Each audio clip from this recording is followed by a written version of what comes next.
It's great to be here. Well, welcome to our first show, What a Character. This is a talk show where we get to interview amazing character actors from TV and film. See, the great thing about this is that you have these huge mega movie stars that do these fantastic movies, but without these guys, they had no one to talk to.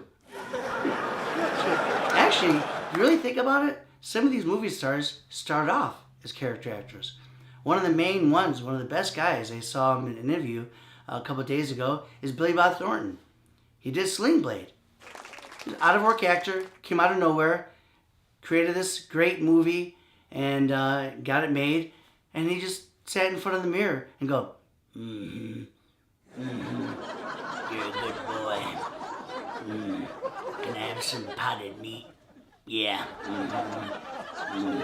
How did he come up with that? Billy, really? Then you got people like Al Pacino. Incredible guy, right? Al Pacino, this amazing actor, Godfather and all that. Back in 1980, did this great character, Tony Montana from Scarface.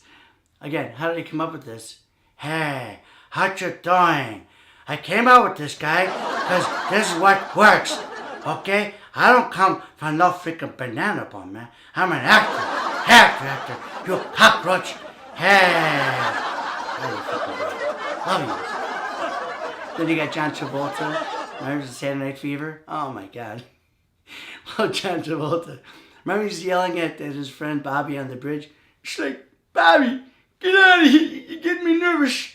Don't jump, Bobby. Bobby, I'm telling you, get out of here. What are you doing? 40 years later, still watching him. You know what happened a couple of days ago? I know. People ask me that sometimes I talk like Joe Pesci. I actually did. I was ordering food a couple of days ago, and the guy took forever. Usually it takes, 15, 20 minutes. He took like over half an hour. So I said, gee, what's a good way for me to bring the food in faster, easier? So I pulled a Joe Pesci. I did. So I went up to him and said, Hey, what's the freaking matter with you, huh? I'm hungry here, huh? I can't keep waiting. What's the matter? If you don't bring it within the next 5 minutes, I'm gonna freaking whack you. You freaking guy, you. Come on. It worked. He brought it in about 4.5 minutes.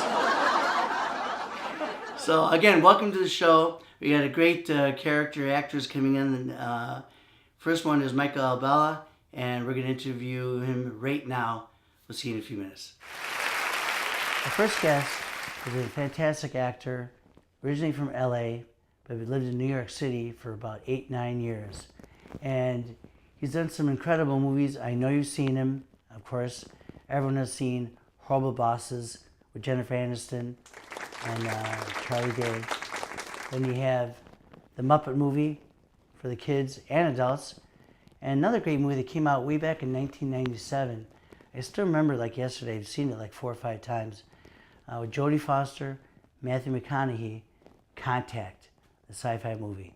Fantastic. His name is Michael Albella, and you'll see some of all the great work that he's done the past 20 years. I bet you're no shrimp in the cock department, huh, there, Dale? Okay, Julia, come on. What? I don't feel comfortable talking about that. Oh, Dale, come on. You know that I like to fool around. Oops. Mr. Anderton. Not in the office. Shut up. We've got a match. With what? The red ink is a positive match with the ink from the last letter, and there are traces of blood mixed in with it.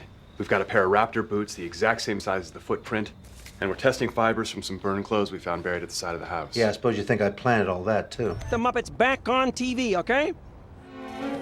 No. We gotta line up somehow. Yeah, well, this one doesn't fit either. Mike, Hi. welcome, man. Thanks, John. Thanks, man. Man, you had some pretty amazing movies and TV shows. I mean, for the past 20 years, like I said. So, buddy, you said, I guess you lived in New York City? Yeah, I was there for about 8 years. I went to NYU, and then I stayed about another 4 years afterwards. Did some theater, a bunch of theater. Met my future wife. She bravely moved out to Los Angeles with me just in time. She actually followed you out here. Huh? Followed me out here, yeah, bravely. Yeah, just in time for the Northridge earthquake. So, kind of shook her up a little bit. So what got you into this crazy business of acting and film and all that? Really, just the movies and television. I didn't play a lot of sports as a kid. So then you moved out here, and then you. What was your big break? You said you. I don't know if it was a big break, but it was a big break in the sense that I got some steady work out of it, which is obviously important to actors like us. Yeah, it is. Yeah. I was doing a play, and somebody knew somebody who knew somebody who invited the under 5 casting director for Days of Our Lives. Under 5 being under 5 lines or less, as opposed to a day play or something like that. Right. And he came up to me after the show and he said, "Can you drive a limousine?" And you know, like we all do. Well, yeah, I was born in a limousine. Of course I.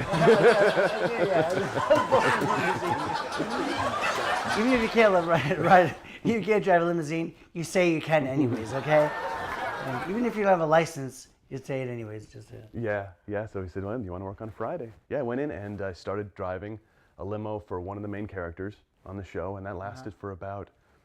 It wasn't every week or anything like that, but it was several times a month, and it lasted for a couple years. Mm-hmm. So it was. And this is a character in the Days of Our Lives. Yeah, Victor Kiriakis, who was played by Jon Aniston. Yes, 20 years later, you ended up doing a great movie, Horrible Bosses, right? Isn't that a great movie? Horrible Bosses, with his daughter, Jennifer. Yeah, it was strange full circle. Is that yeah. Is that weird how that happened? Yeah, no, absolutely. That was great. That was a great day of shooting, a long day. Quickly, how did you get that part? Because obviously to get into a big movie like that with these major stars, guys, it's like winning the lottery. It's pretty hard.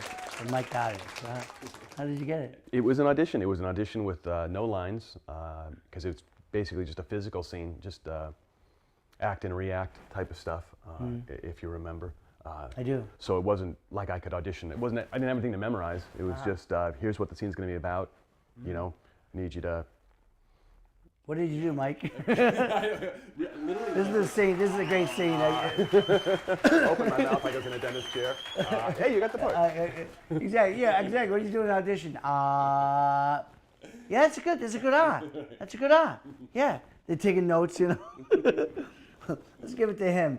Out of like 75 guys going, and he gets a part, right? Cool. Yeah, it was great. It was a great shoot. You spent like 15 hours? Yeah, it was almost a 16-hour day. Almost 16-hour day holding Jennifer Aniston's breasts. My 15 seconds. 15 seconds of fame. How long was the scene? The scene was long because they broke it up into two scenes in the movie. So I think it was a good 4 pages or 5 pages, something like that. And I forgot how long it was on the movie. Well, I don't remember exactly how long it is in the movie, but they do break it up. So Yeah. you know, they do the scene and then they come back to it 5-10 minutes later. That's right.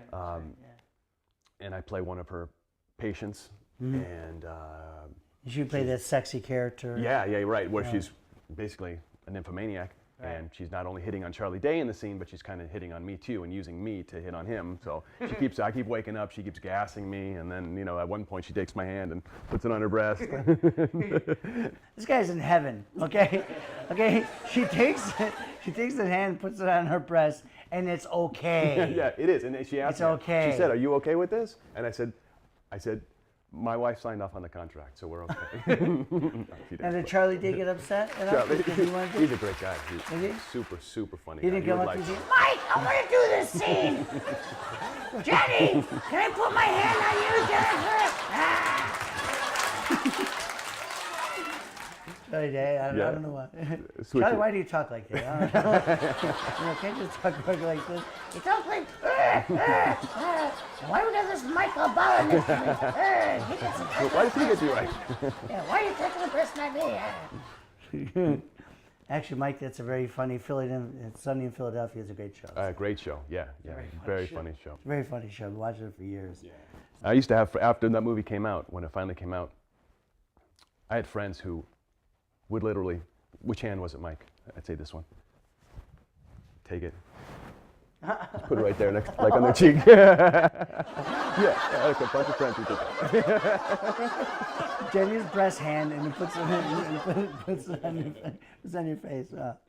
Oh my God. Yeah, fun shoot, really, really fun shoot. Then did a great movie. You said with Alfred Molina. Yeah, really fun. And, Yeah, And what was the name of the movie? a film called The Lodger. A lot of great people in it. Hope Davis was in it. Simon Baker. Yeah, and I had a couple scenes with him, which was nice.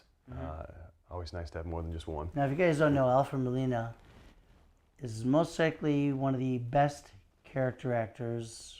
Not even character. I mean, he's done leads in the past 30 years. I remember the first time that really intrigued me watching him was Magnolia with Tom Cruise. Came out in '99. Of course, 10 years later, Alfred did Spider-Man 2. Where they got a weird freaking thing in the. Yeah. And I'm looking at him and go, my God, this is Alfred Molina. Yeah. I said, I mean, Great it's career. Scary, you know, the way he did it. Yeah, Great, tremendous. great career. Yeah. And the great thing is that so you did it with him, and what was it like? He's great guy. Incredibly friendly, very supportive. He funny. During one of the I played a forensics expert. This was basically The Lodger is a modern adaptation of Jack the Ripper. Yeah, I was just going to ask you what it was about. Yeah. So that's kind of what it is. Yeah. So we're at one of the crime scenes is in a house, someone's bedroom, and I played a forensics expert. We have some dialogue, and then I move on to I'm going to go ahead and dust for prints. So the director wants to insert a shot of me dusting the prints, and he's telling me all these things to do. You know, dust here, shine the black light over here. Don't move your hands too much over here. Keep your shoulder out of frame. Dust a little bit more. Look up over here. And he's giving me all this stuff to do, a ton of stuff. And obviously, I had a clear look of worry on my face. And the sound guy, okay, speeding. And I'm like, oh my God, what? This is a lot of stuff I got to do here. You know? Yeah, that is a lot when you do. You know, when you take direction. Yeah, just had to get some composure together. Get ready to shoot it, and I hear off to my left, Alfred's over here, he's sitting on the edge of the bed. I hear, Michael. And I'm here like this, getting ready to dust. I look up, and he goes, don't fuck this up.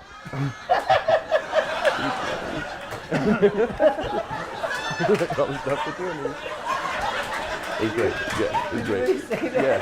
Yeah. And he's looking like this on the bed. Looking at me like this. Then you ended up doing another cool movie, which was a big hit, The Muppet. Muppet Yeah, movie. yeah.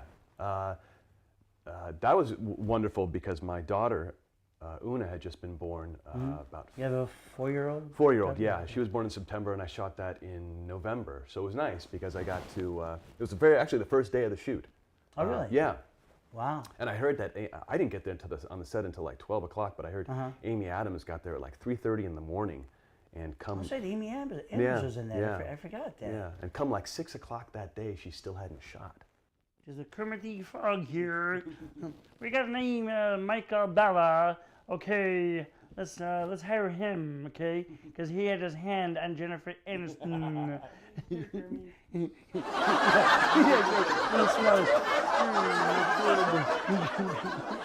Now, let's talk about, like I mentioned before, one of my favorite movies was Contact. With Jody Foster and Matthew McConaughey. Before Matthew was a huge star. You know, you got to start with all right. Mm-hmm. Great movie. I know, it's a good movie. Yeah. But yeah, Contact. And, what was it like to Yeah, that was terrific. Jody Foster, super professional. Loved to talk about movies. I remember we were having a. Yeah? So you Yeah. see them talking to Yeah, her? yeah. We're having a. She seems like a really cool, sweet lady. Yeah, you know? she really is. Very intelligent, very focused, terrific actor. We were talking about what was your favorite book that had been turned into a film? Huh, That's what. really? Yeah, that was the conversation. I play a decryption hacker where we're trying to decipher the code that comes down from space. Right. And she comes up to me and asks me. I don't remember what the exact dialogue was, but she's asking me how we breaking the code. I'm saying, nah, not really. The scene's not really working that well. We do it a number of times. We change the dialogue. The writer changed the dialogue. Nobody was happy with it. So finally, Robert Zemeckis comes over and he says, all right, Jody, Michael, come over here. All right, in this situation, Jody, what would you say? And Jody says, I'd probably say something like this. Okay, good. Michael, what would you say? And I said, well, I'd probably say something like this. And he's like, great, that's it. That's perfect. We'll shoot that. like, really? This movie costs $110 million? $130 million. That's Robert Zemeckis. He's a famous director, as you know, from many, many movies. Yeah. And So that's what a he career said. that Mike has had, huh? He liked it the best. It's very hard to make a living as an actor, and he's obviously made a good living doing it. And listen, I was happy doing Jersey Boys, and look at all the stuff he's done over the years. Let's finish up by having you say one positive, inspirational thing to other actors and other writers and producers out there watching the show. What do you have to say, kind of guidance and advice can you give? I think really longevity has a lot to do with it. I think persistence and focus. Really persistence. I think it does pay off in the end. I think if you're able to go into the same offices, people get to know you, people get to know that, okay, that person's reliable. So I think persistence is the best that I can offer. Mike? Thanks, John. So great to have you here, man. Let's hear from Mike Albala, right? He's great, wasn't he? So, yes, it's really great to look at his career and everything, and we will definitely keep in touch, and maybe we can have you on the show again. Great, thanks, buddy. Okay, thanks. Thank you, guys. We'll see you next week with our another show coming up with Mr. Barry Jenner. Thank you. Have a good night.